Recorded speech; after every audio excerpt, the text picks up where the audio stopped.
Good morning, everyone. I'm Carrie Slavens. Welcome to Canada's Leading Economists from South Island Prosperity Partnership. With so much uncertainty about our future, including the ever-present question of what is the economy doing, we at SIP have launched Canada's Leading Economist series to make sure you get firsthand, up-to-date information that can help you plan your business, your future, your organizations. So after the keynote this morning, you're going to have an opportunity to ask the questions in a live Q&A session. And with that, I'd like to introduce Adam Lauder, District Vice President of the TD Banking Group. And he's a recent transplant to Victoria, and we're very lucky to have him here. Good morning, Adam. Good morning, Carrie. Thanks very much. As Carrie mentioned, my name is Adam Lauder, and I lead the TD Commercial Banking team here on Vancouver Island. And we're very happy to be part of the Leading Economist speaking series today. And I want to say thank you for taking some time out of your day to tune in. I do think you'll find the content to be informative and valuable.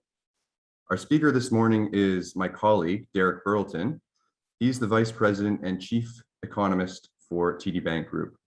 In his role, he leads a team of economists who provide leading analysis on the Canadian and U.S. economies. You might have read some of his commentary in publications like The Economist and the Financial Post, or perhaps seen him being interviewed on television. So with that, I'm happy to introduce Derek Burleton. Welcome, Derek. Well, thank you so much, Adam. It's great to be with you today. I'll run through our latest thinking on the economy. It's good timing because we're about to put out our fall update on Tuesday, so you'll get a bit of a heads up on it ahead of the broader population. I think if you just flip to the first slide there, the highlights. I think if anything, just as a bit of a context setter, we are building in more caution into our forecast. I know you've probably heard a few speakers in the past. It almost depends on the point in the cycle, whether we're kind of through a wave of COVID at the beginning of a wave. We have oscillated a bit, but I think one thing for sure, we're getting, with each passing wave, getting a better sense as to how the economy is doing, where we're headed. As we move from what I consider to be the pandemic phase to the more endemic phase of the COVID situation. So, I think a couple of things that we're going to be building in more caution, the supply chain issue. So the Canada and the U.S. economies have recovered more quickly than most around the world, but they are not immune to some of these global supply chain issues, far from it. And I think in Canada, we're getting a better sense for how it's beginning to hit big ticket manufacturing, some of the other areas, even the spending with a lack of autos on dealer lots. It's impacting some of the spending as well. So supply chain disruptions are impacting, but also some of the worries around Delta wave, more precautionary spending behavior, seeing some early evidence of that. The U.S. is a little bit further ahead in that respect. One thing is globally, and I'll spend just a couple of minutes on the global outlook. We are on a kind of a two-speed track right now. Advanced economies generally are in better shape. They have more fiscal firepower to deal with the crisis. That's been apparent right from the start of the pandemic. But as well, the COVID situation is markedly better in the advanced economies overall, whereas emerging markets are still struggling. And I think that the hint of good news there is in the EMs, things appear to be peaking and pulling back a bit, but still at very elevated levels. And they just don't have access to the vaccines that the emerging markets does. So that two-speed theme is very apparent in our upcoming forecast. One of the themes you're probably hearing about as well is peak growth. I know it's a factor that's holding back borrowing rates, some of the bond yields further out along the curve, the 10-year yields. Just this expectation that growth in the U.S. in particular has hit a peak and beginning to come down. I tend to look at it the other way, that even though growth naturally has peaked, as you get further into recovery, growth rates are still well above historic and well above trend. And that's a theme that even in a more cautious forecast that we'll be releasing on Tuesday is still very much intact. And one of the things, lastly, on the central bank front, speak a little bit about exit strategies. that's one factor that, I think will drive up bond yields going forward a bit as we get more a clear picture from central banks as to where they're headed. We hear from the Federal Reserve next week, just heard from the Bank of Canada. They're in a little bit of a tougher spot than I think they'd like to be, with growth slowing, albeit still remaining strong. They've got inflation readings above average. It's a little bit of a tough spot. I know we're hearing some references to stagflation. Again, I don't buy into that because I think the stag is missing, but still creates a bit of a perception issue as they begin to pull back the amount of extraordinary support in the next phase of the crisis. Next slide. Thanks, Lisa. So just quickly on the global outlook, this gives you a sense for our September forecast. We call it the quarterly economic forecast, QEF, on the table on the right there, relative to our last quarter. And the direction of the forecast changes is shown in that chart. The yellow line would be the ASEAN 5, some of the big emerging players in the Asian region. We're seeing growth downgrades the most prominently in that region, but emerging markets overall are seeing a bigger chop to their forecast. As you can see, the advanced economies aren't immune to downgrades as well as that green line drags into the negative territory. But you can see on the table on the right, the advanced economies, the growth outlook has been fairly well preserved between June and September. This year's outlook is a little bit lower, going from 5.3 to 5. I think the U.S. accounts for the bulk of that downgrade. Whereas emerging markets, China, we've kind of held them steady. I know a lot of the focus right now is some of the recent weaker than expected data, but the presumption there is that the Chinese authorities will step in to kind of slow the rate of decline through some added measures on the fiscal side. So that outlook for this year has been preserved. Next year's a little bit weaker at 5.3. And the ASEAN 5, one of the issues there, and China to some extent, they have several of these nations have a zero tolerance for COVID. And so it's created shutdowns and lockdowns, even though cases are, for the most part, still very low. But what it is, that the lockdowns are impacting growth in those large manufacturing industries in the ASEAN 5, Thailand, Malaysia in particular. And this is having some knock-on effects to advanced economies.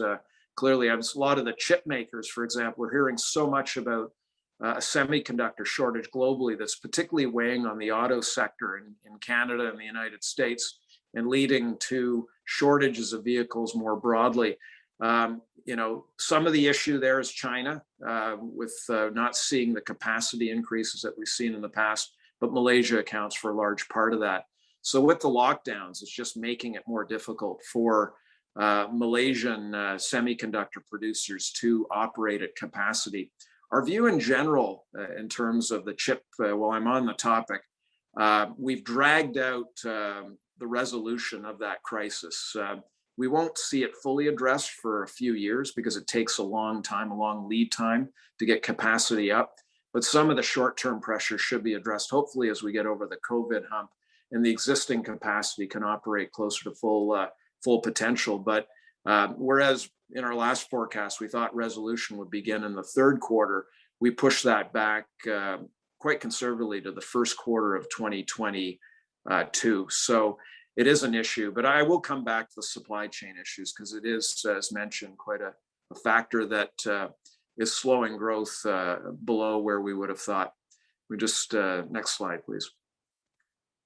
So COVID, is clearly an issue as we work through the Delta. I think those countries where vaccine rates are relatively high are in better position to kind of weather the storm. Canada being one, this has been a real change in the situation from earlier in the crisis, whereas other advanced economies, the UK, Israel, the U.S. were far ahead of Canada in terms of vaccinating their populations. Canada not only made up the ground, but surpassed. And we're at 75% of total population fully vaccinated. About 69 of the total population. That includes eligible and ineligible children. So we're at the high end of the totem pole. And, what we're seeing is a real push to avoid further lockdowns through these more targeted strategies, vaccine mandates, We've seen passport systems either introduced or to be introduced in a number of provinces. Biden in the U.S. is pushing vaccine mandates more broadly, and we'll see along with booster shots. So this is really the focus, is to get the population vaccinated rather than implement lockdowns. And in Canada, the bar for lockdowns is lower than average in past waves. Well, it seems to be coming up a bit as the population just really has hit a point where, can we not do anything else? And so I would imagine these vaccination rates will rise as some of the mandates from the business sector as well kick in. But this helps Canada. I think one of the challenges is on the next slide. And this has become readily apparent in Alberta.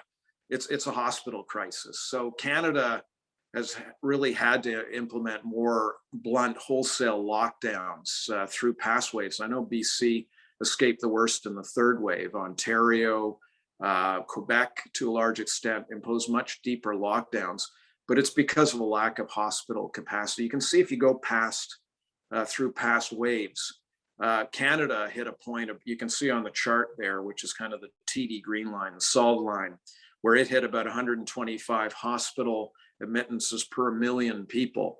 And that was a fraction of what we saw in past waves internationally. So look at, for example, the U.S. hit about 350 in the earlier wave. It didn't get as bad in the second wave, but also note in the third wave rather, but also note that it didn't implement widespread lockdowns in places like Florida and the like. So I think what this chart tells me is the threshold on the hospital capacity is much lower in Canada, that it is still a risk. And our hope is that some of the reliance on passport programs, vaccine mandates will mitigate the risk of widespread lockdowns.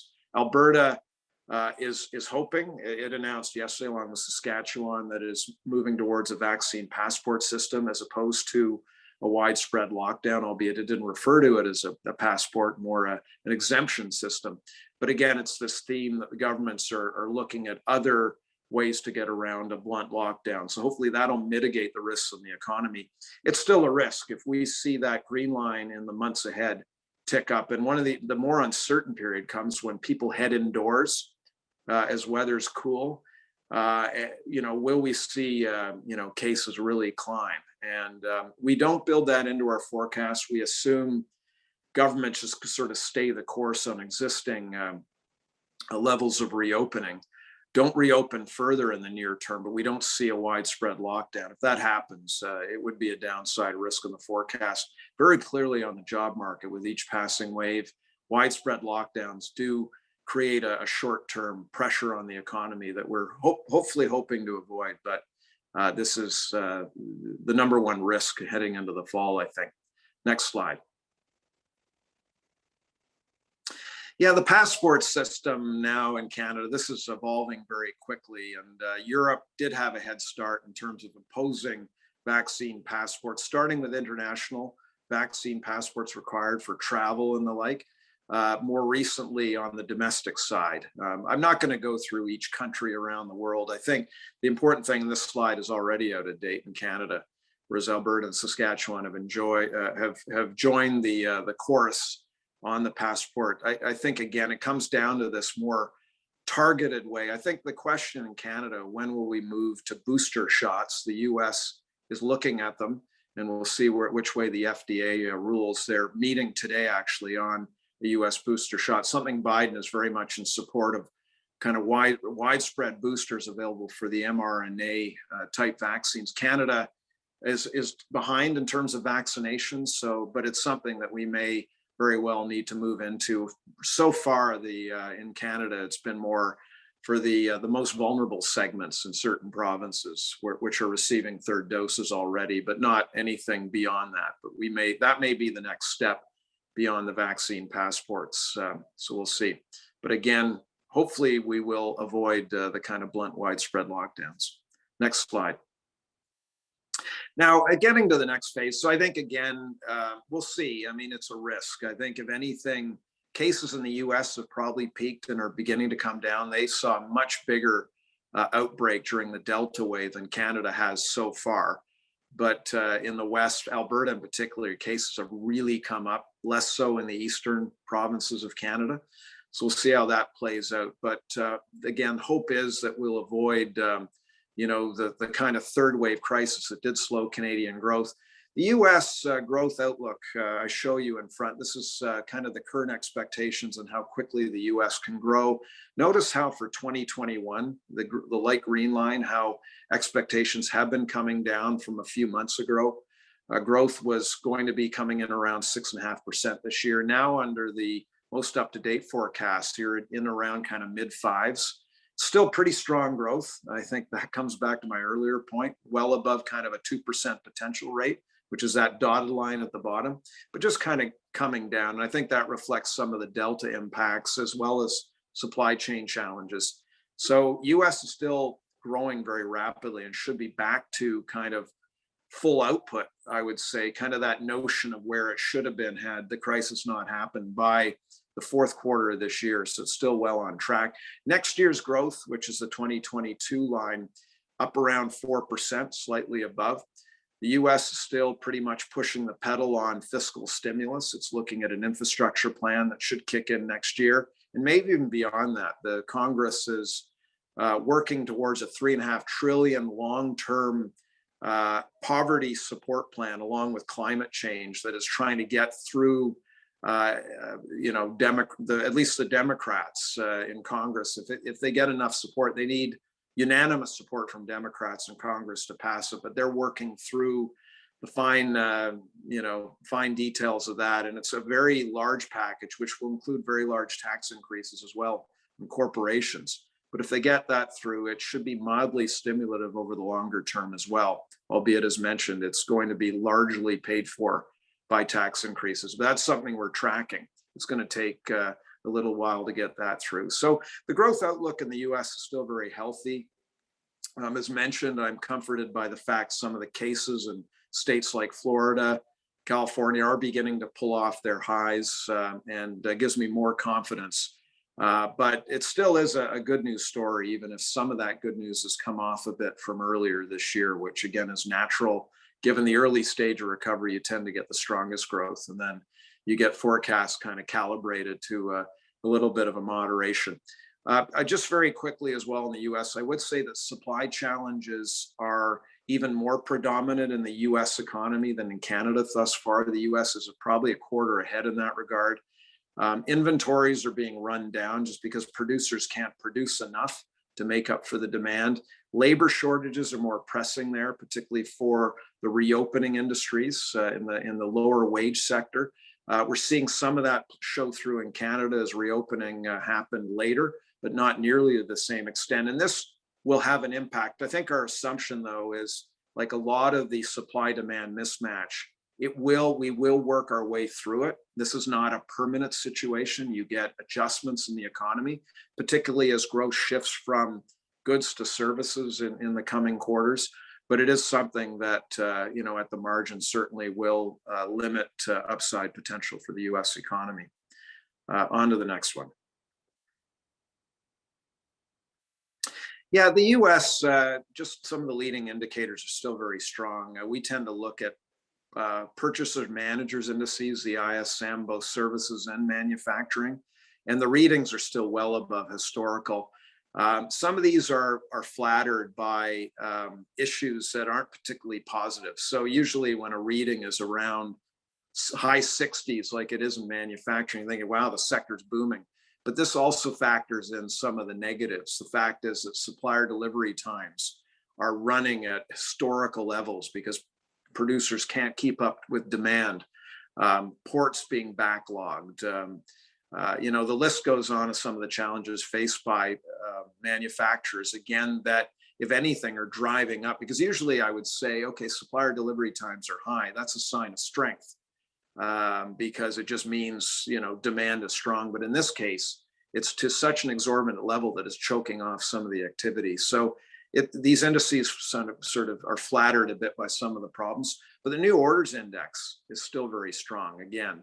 So I would say overall still very positive. And you can see on the service side how that's really recovered with some of the reopening that pretty much happened by Independence Day.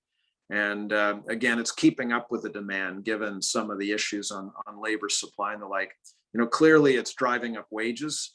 And one of the big uncertainties is how that'll play out in inflation. I think our view is that, again, some of this is just wages responding to some of the declines we saw early last year as economies were closed up, that it's a bit distorted by when you look at year-over-year comparisons. But that said, there is some persistence here of wages that's going to drag into 2022 and lead to higher inflation. I will come back to the inflation topic in a second. We have revised up our inflation forecast to build in some of this risk. On to the next slide. Yeah, just driving home this point, two indicators I look at on the supply side, which I think are very telling. It's a yawning gap. Job openings continue to rise to historic levels. So this is not a demand issue in the U.S. The demand for labor, just in general, the spending appetite. There's lots of demand from consumers that are sitting on lots of excess household savings. It's just finding the labor supply. And with some of the end to the extended UI benefits in the US, one would hope that that would drive some labor market participants into the job market seeking employment just out of sheer necessity. So that's our assumption, that some of the labor supply issue will be addressed through higher participation rates in the labor market. The other side of it is the production side, which is the inventory to sales ratio at historic lows. Our forecast of more than 4% growth next year builds in the assumption that as some of this mismatch gets addressed through shift to services, that inventories will be restocked, that producers will be able to grow their inventories again, and that will add to growth over the medium to longer term in the forecast. So yes, just shows you the starting point is not particularly easy right now. The US, I would say, is doing phenomenally well despite these challenges. But I think as they become addressed over time, that should help support a pretty good medium-term outlook for the US as it moves in and addresses the rest of the economic slack in the economy. Next slide.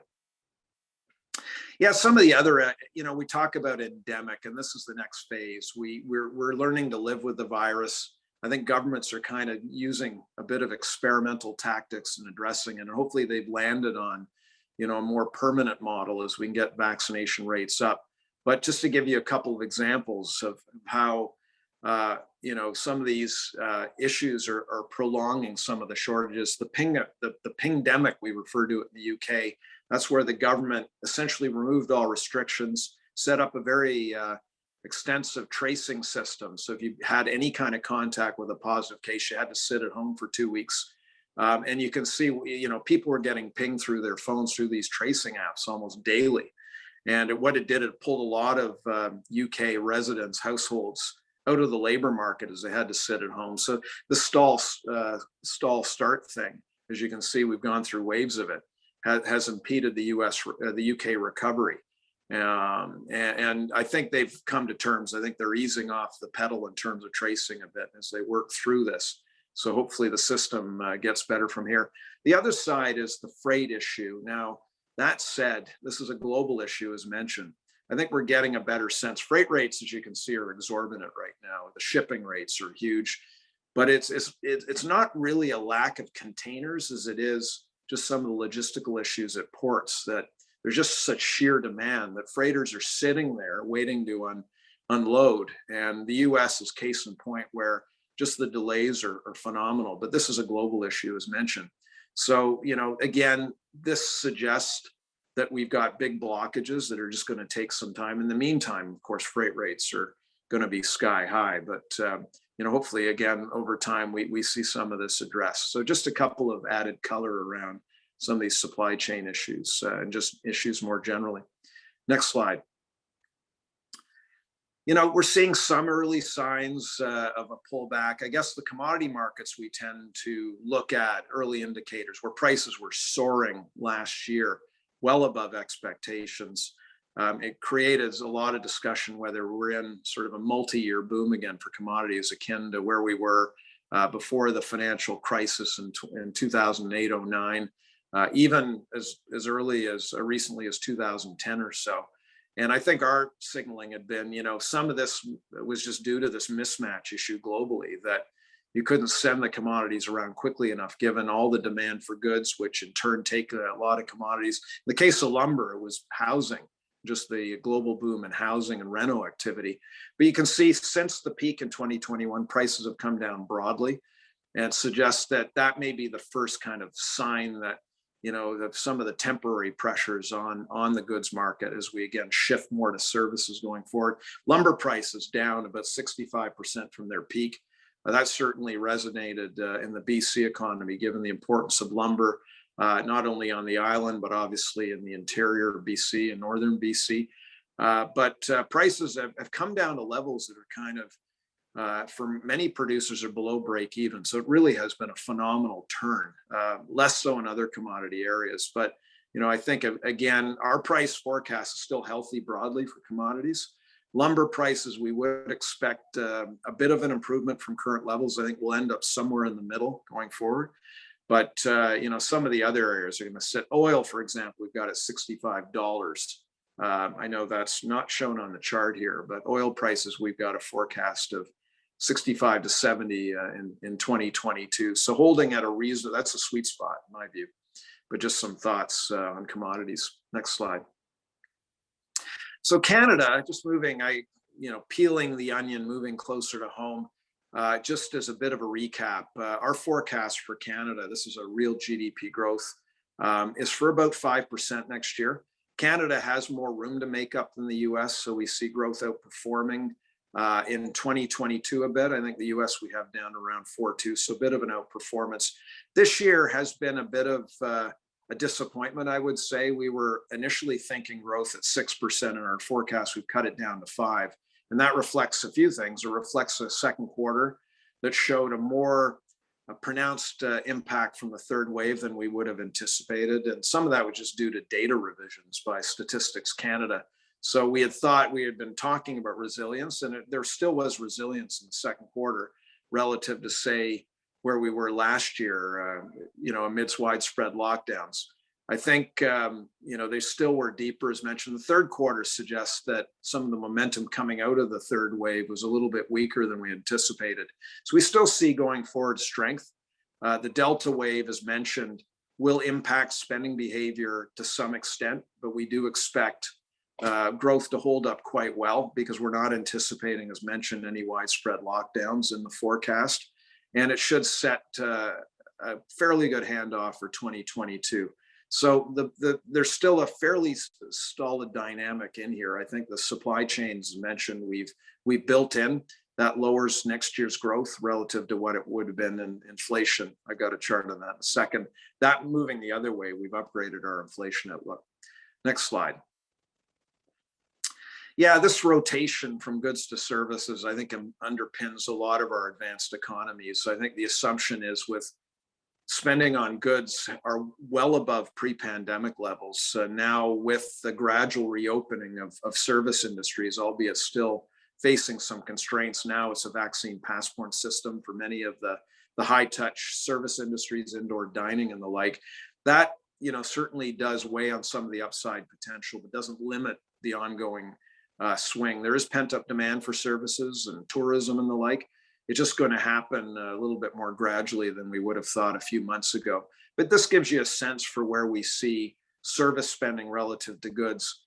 Through next year, we're counting on services to run kind of 8 to 10% annualized, whereas goods is going to be more in the 5 range, still pretty solid. And so a pretty healthy outlook for the consumer side, which is about 2/3 of the Canadian economy. A couple of the factors helping the household spending narrative, I just flip to the next slide, would be excess household savings. We estimate about 270 billion in excess Canadian household savings relative to savings in a non-pandemic world, so where we would have been. So this is cash that has been set aside for 2 reasons. Number one, income supports have certainly helped. But I think the bigger factor has just been the fact a big part of the economy and the service side has been closed off to a lot of households. It did mean setting some of the cash aside. And then you've got, capital gains. A lot of this wealth was invested. That all adds to the potential bounty that could get spent. Now, we don't assume a lot of this does make its way into spending. A lot of it did also go to reducing household debt. So a lot of the spending in our forecast, the fairly good rates I showed you before, would be just out of, recovering job market and current income. But some of it is due to lower savings rates. But in terms of this war chest, we don't assume a lot of that gets deployed, about 10%.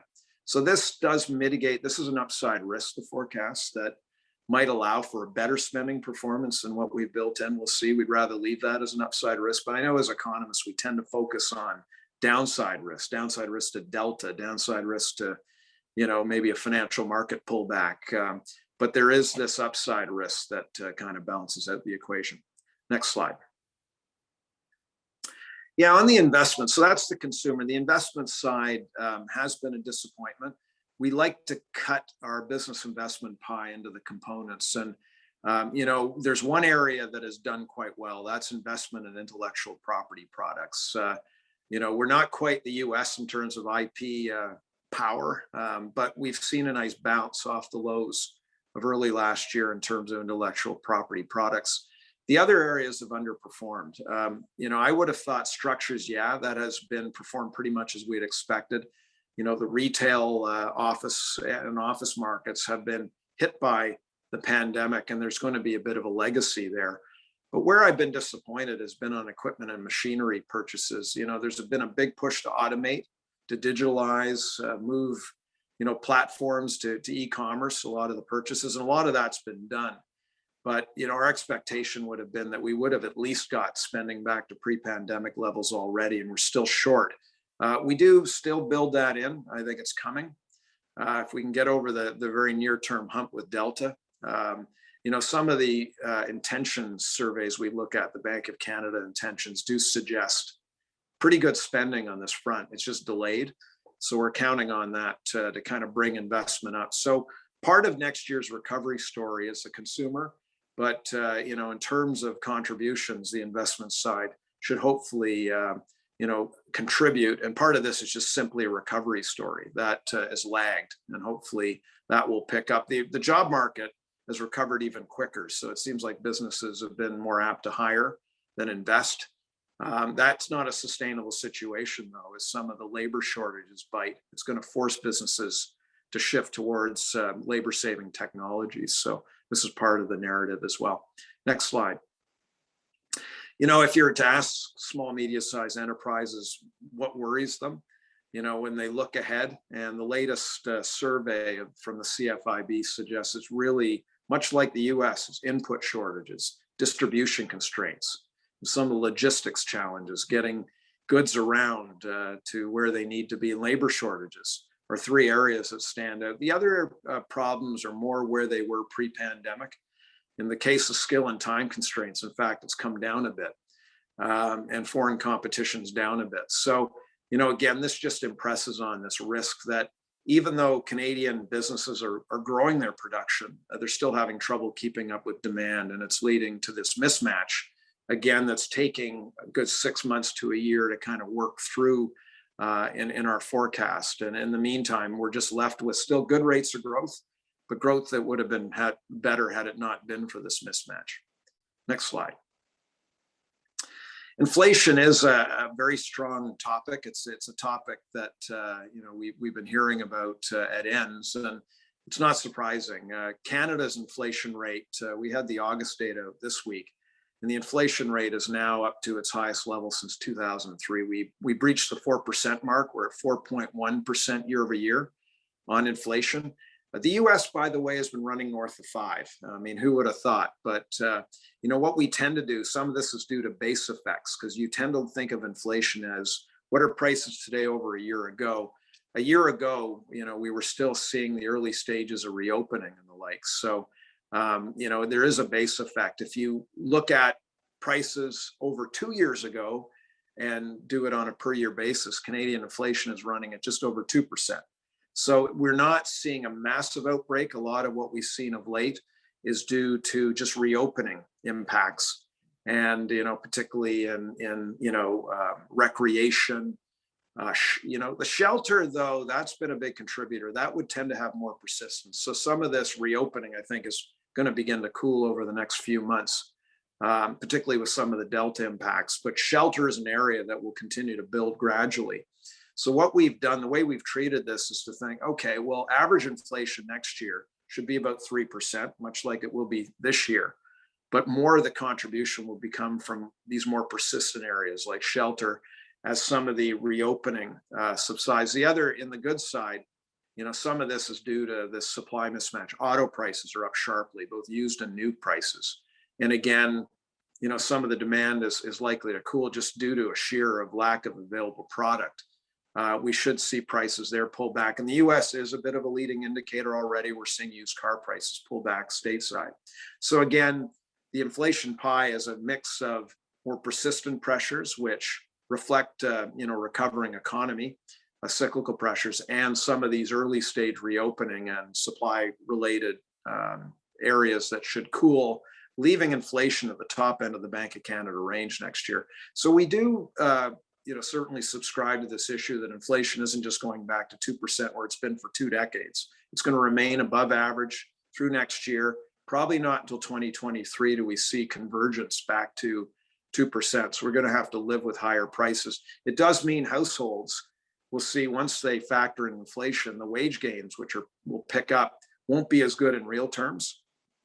And as well, it's going to likely mean the Bank of Canada is going to remain on track to, take out some of this extraordinary monetary support in the coming quarters. Already it's begun that through slowing some of its asset purchases. That's the other side of its support, other than just, lowering its short-term rates to zero. The rate increases are going to take a while, I think, to be implemented. We're not looking for at least a year, but already it's beginning to slow some of its support within financial markets to keep yields low through just sheer volumes of asset purchases of government debt and some of the other securities. Next slide.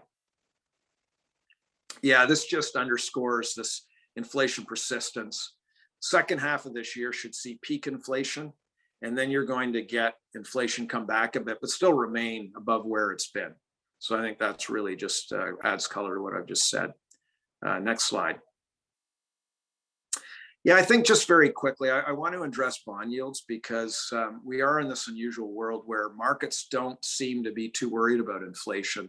Bond yields for 10 years, government can lend out at 1.3% in both Canada and the United States, which is quite low, much lower than I would have thought for this point in the recovery cycle, because we are making headwinds. I think what we're showing here is that employment is likely to get back in Canada to this is private sector employment, back to pre-pandemic levels in about 9 quarters. In the U.S., they're a little bit lagged. This is a bit of the flip side. They're not on track for a while now. But the Federal Reserve, though, will still probably move a little bit in advance. So we've got a rate hike in the U.S. probably kicking in beginning next year, because they're going to have to allow some time for rate increases to kind of work their magic. So all that to say that recoveries are still well underway. And in Canada, the job recovery has been quite surprisingly strong, whereas GDP is more slow to recover than in the U.S. Or employment, this comes to this investment conundrum I was talking about before, companies tending to look to labor. But in the near term, it's going to become more of a challenge. You can see if you hone in on that, the line kind of flattens out a bit in the next, as we move into 2022. Next slide. Yeah, so the yields, I think, as job markets recover, growth remains above trend. Yields should respond. I think the one thing is that I think the markets don't believe the central banks will raise their rates. And this is where we would debate it. I mean, if you're listening very closely to the Bank of Canada, for example, they do suggest that by the second half of next year, they're going to begin to take rates up. They don't say it that explicitly, but you can read between the lines. Markets are building in very little change in short-term rates, not just over the next year, but over the medium to longer term. So I think once this gets more priced in, I think you will see yields begin to rise. And I think some of it should begin, by the end of this year. We've got longer term yields hitting kind of the 1.7 mark from 1.3 by the end of this year, and then gradually cruising up to kind of 2.2 over the long run. Still very low rates, but certainly not as low. You can see how lately we've seen them pull back, and that to me has been the surprise. So I think that is what we're expecting to see. Next slide. Yeah, we just think pricing, markets are underpriced. If you strip away inflation, nominal yields are at historically negative rates. So this isn't a sustainable situation. You can see it over periods of time. We saw it going back to 2012-13 during the European debt crisis, that we had negative yields. That's the shade below zero.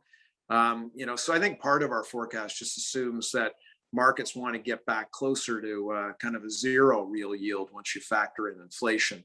And that's going to start to be priced in the very near term. Next slide. Yeah, the Fed, I mentioned markets don't believe central banks. I think the Fed actually provide us with their forecasts on where they see short rates. Notice the dot plot. If you look at the longer term, both the March and the June.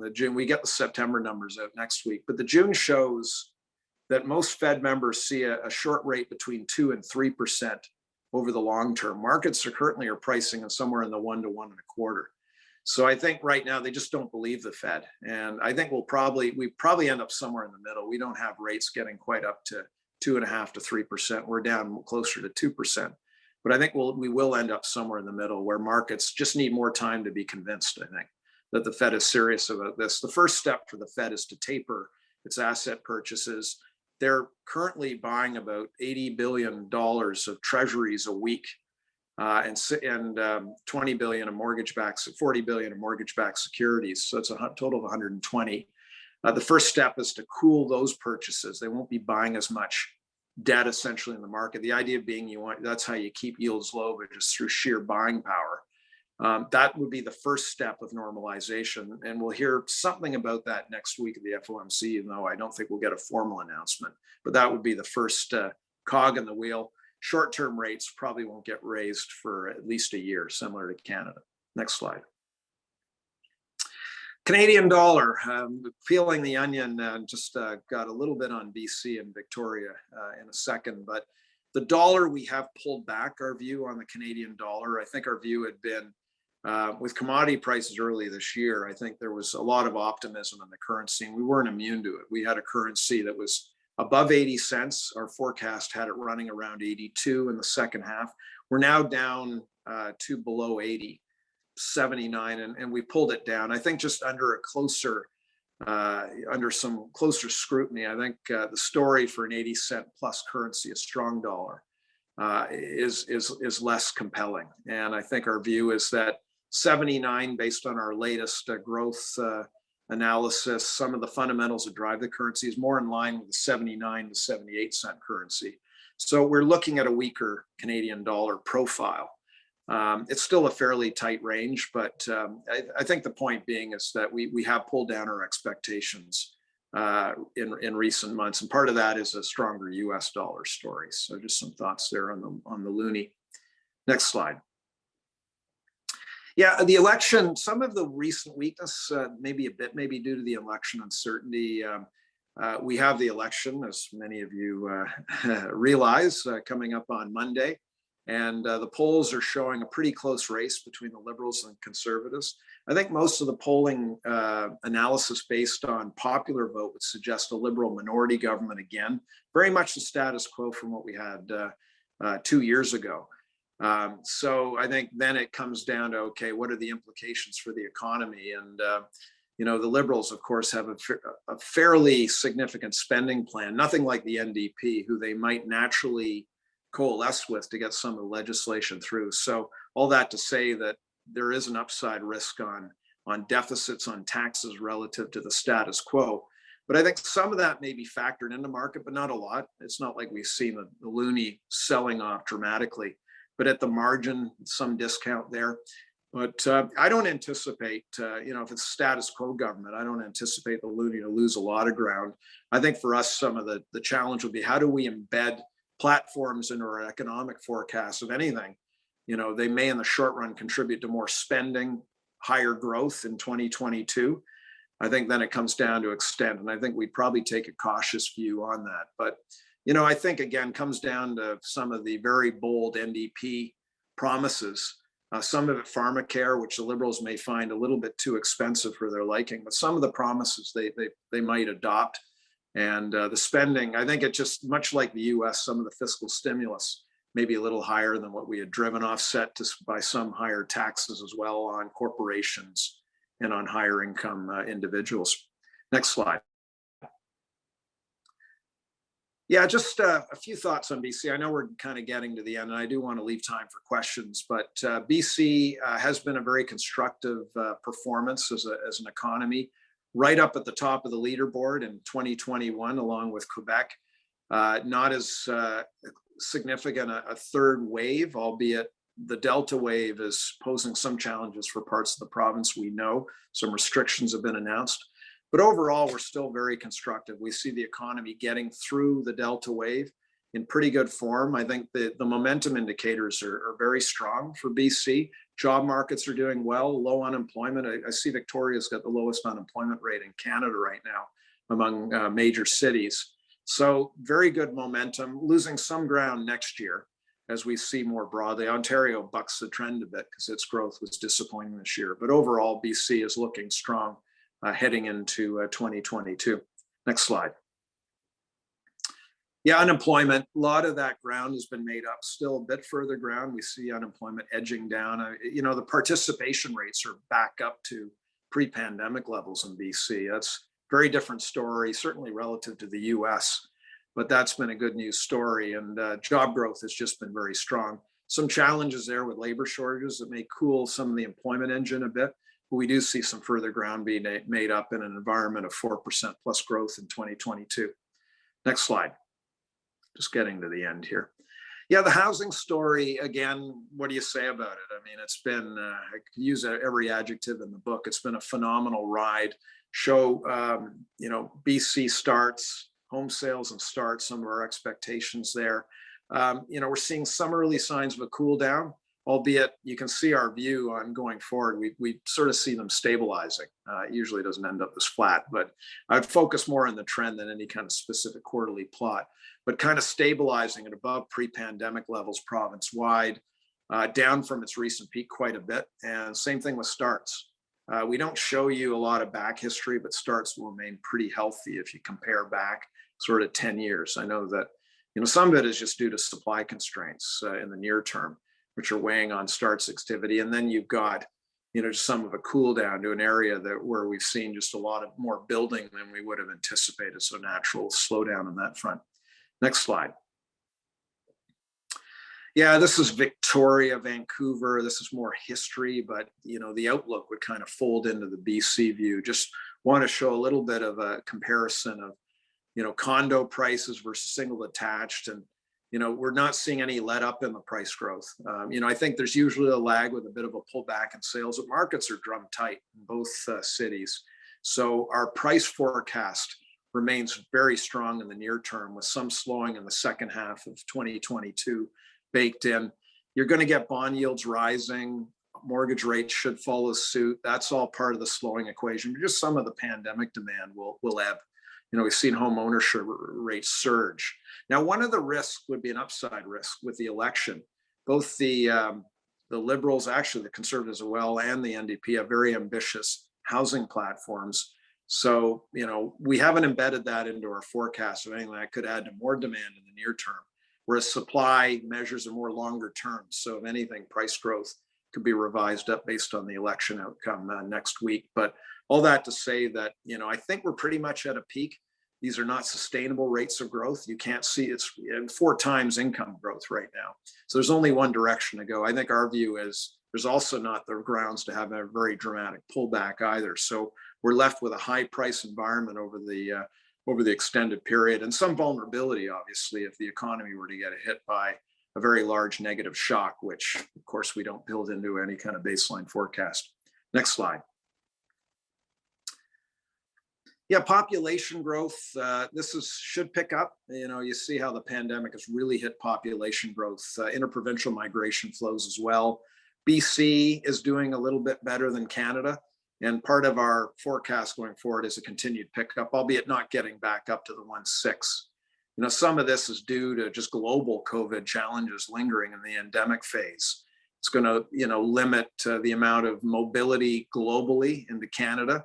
I know the federal government has very ambitious immigration targets, but even with that, and interprovincial migration as well. People will tend to stick closer to home, albeit I think BC will do a bit better on the interprovincial migration front, benefiting from ongoing softness in parts of Alberta, Saskatchewan, some of the western provinces. So that should support a pickup, and certainly as part of our view on BC, where growth is going to hold up at a pretty good rate despite a very strong recovery so far in the recent months.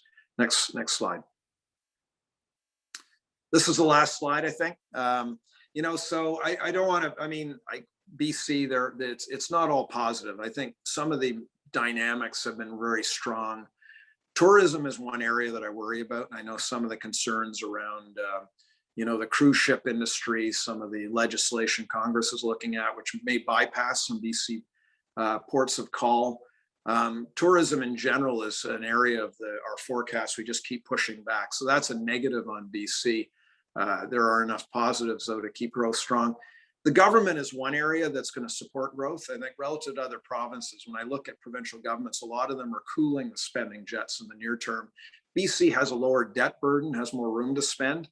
And in the last budget, they are using some of that room up, getting their debt rate up in their forecast up to about 28%, which is still quite low in Canada. Ontario is up around 50%. So this is the debt burden. But, granted, it's still off its lows. And I think it's got a AAA credit rated debt, which certainly supports. And I don't see any kind of major threat. After the budget, these are kind of budget numbers, no real reaction from rating agencies. So the government's just merely using some of the room that it built up by getting its debt burden down. It's all governments have done, but all that, the spending will support growth in 2022. That's an offset, along with probably some additional federal spending will be supportive to the outlook. So that kind of rounds out, I think that's it. Yep, there we are. By the way, our reports are all available on our website. The forecast will be released on Tuesday, provincial forecast on Wednesday next week, so feel free to go in there and grab it.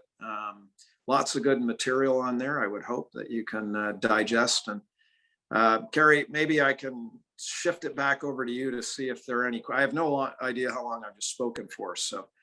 Well, you had a lot to report on, so thanks so much, Derek.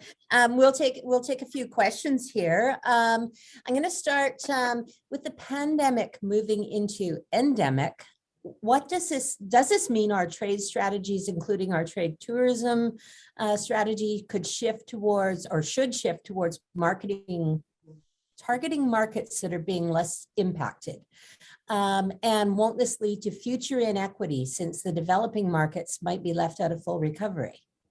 Yes, this is a real concern, and this is where globally we've really added caution to the forecast. I think we've all been learning through this pandemic, and one thing you realize that COVID is just not comparing nations. Okay, what are your case counts? As long as it's an issue globally, everybody gets affected, and the vaccines are slow to move to emerging markets. We're seeing a pickup, though, which is good. It's taken too long. They're finally getting access to vaccines. So, it's just happening too slowly. So certainly that is an area that leads us to more caution in areas like tourism, any kind of international related spending. I still think, though, we will see a pickup. I think it's just more gradual than we would expect. And in the endemic phase, with more passport systems, which are, by the way, are very fragmented, and again, part of the challenge globally, but it should support more flows is once we get systems up and running. So, I am optimistic, though cautiously optimistic. I think in terms of the marketing, that would make some sense to me that, we still will have very lagging nations. You got even in EMs, India's pulling back in terms of cases. Others are getting worse, though, in parts of South America and the like. So it really depends. So there's some areas that we may see improvement much quicker and may be able to target it through marketing. So I'll leave it at that. Okay.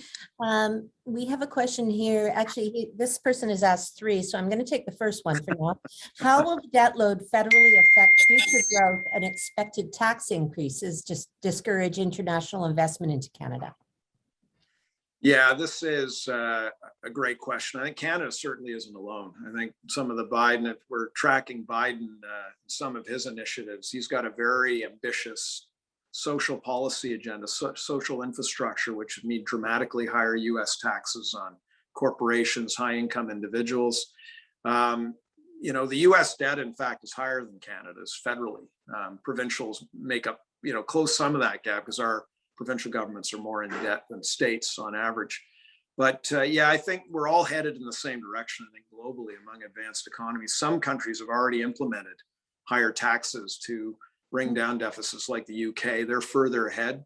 Canada's, a country which is certainly looking at higher taxes, and it seems like they're inevitable. I guess the question is to what extent. I've talked about some of the balance of risks. I think if it's a minority government, you can see maybe partnering with the NDP in certain legislation, and there may be some horse trading there that see taxes rise even higher than even the federal government has acknowledged in its existing platform, which does have, higher taxes on financial institutions and high income individuals. So I do see a risk there. Now, I think the important point is we're not going to be alone. So, how do we manage this to still attract investment? And I think that's really a very complicated question that we'll need to leave for another day. But I think it's important to note that Canada's not alone, and our debt load is still relatively low, which gives us an advantage on that front. Okay, great. And another question, this might be a loaded question, do your fall forecasts take into account which party may form the next government? No, we don't. We don't build in any election impact at all into the forecast. So very quick, I think we'll have to provide an update. But we will, by the way, we will have a commentary on our site on Tuesday, which will dig into some of the economic impacts and some of our thinking on how it's going to affect the economy in terms of tax increases as well. So I'll leave some of that for that report that we're working on right now. So. That sounds great. And you mentioned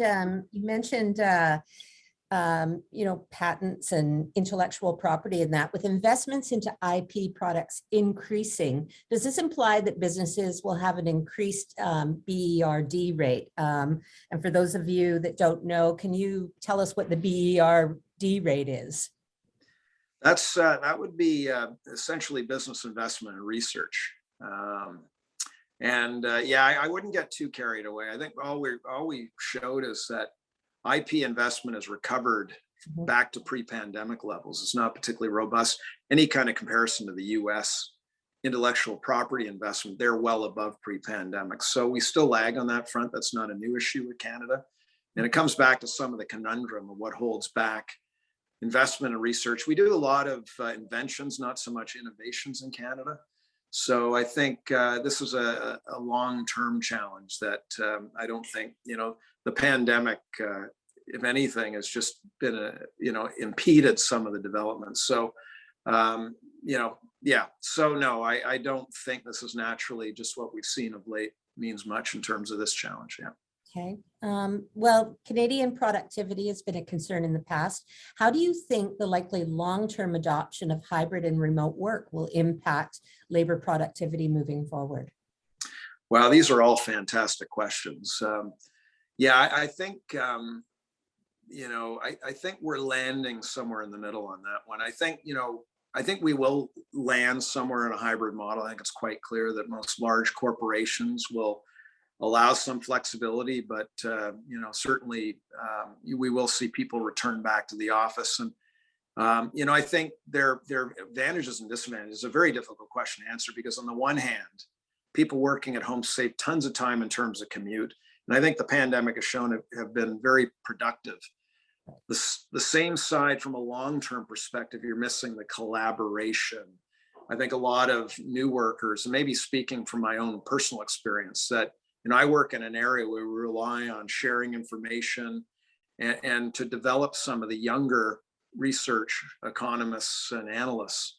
It gets harder from home. So, this is why we're going to end up with sort of a hybrid model on that front, where, a few days a week you can work with everybody, learn from others, but also enjoy some of the benefits from working from home, somewhere in the middle. So maybe net we end up with a bit of a boost there, but cautious forecaster won't build that into any kind of forecast until we start seeing it play out in the numbers. Well, it's interesting because I think when the pandemic began, we were, at least here at South Island Prosperity, we're talking about the Black Swan event. Are we now talking about the so-called and hated term, the new normal? I mean, you mentioned governments having to look at this, as being an extended issue. Yeah. I mean, the endemic, I think over time it will continue to fade, and much like the annual flu season and the like. But we still are in a kind of that new normal. And I think for us as a forecaster, just trying to get sorted out where we land on various sides on this. Yeah. We talked about one thing being the work from home.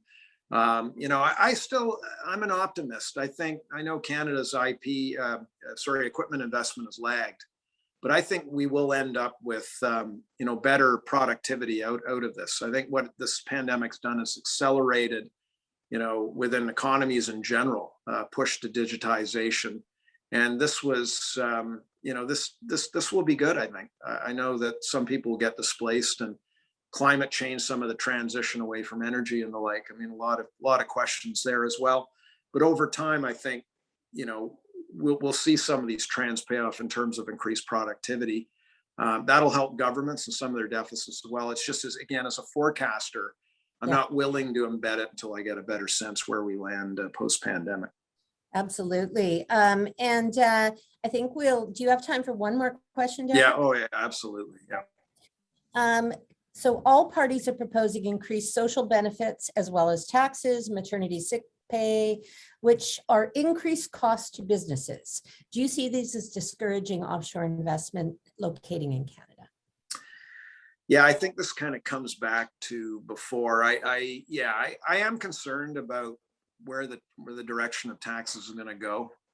I think if anything, we've certainly been advising governments that as we move past the pandemic into the endemic stage, supports have got to be more targeted. The good news is the recovery will address a lot of the deficits. So even if they just hold spending with the recovering revenue side because of a stronger economy, that addressed some of it, but not all of it. You're still left with a structural deficit, and with added campaign platform commitments, likely to add even more to that structural deficit. So if, taxes are going to have to be very selective, I guess, and I'm not a politician, but I would impose taxes that are less damaging on growth rather than cutting the HST. I'd probably be raising sales tax. I know it's never popular, but economically it's a better thing than income taxes we've got. Those are high enough in Canada. So yeah, you got to be careful with management. We got to keep our eyes on what other countries are doing. The U.S. should see much higher burden, UK and the like. So very difficult question to answer, but I am concerned, and certainly something that we're going to be continuing to weigh in on as analysts, as we advise governments. Well, that is really all the time we have for questions today. I want to thank Derek Burleton from TD Banking Group. You've been fantastic today, giving us lots to think about. I would also like to remind everybody that CIP is once again presenting Rising Economy Week conference this November. So please visit ourrisingeconomy.com for more information. Thanks again to Derek, and thank you all for coming. Have a great day.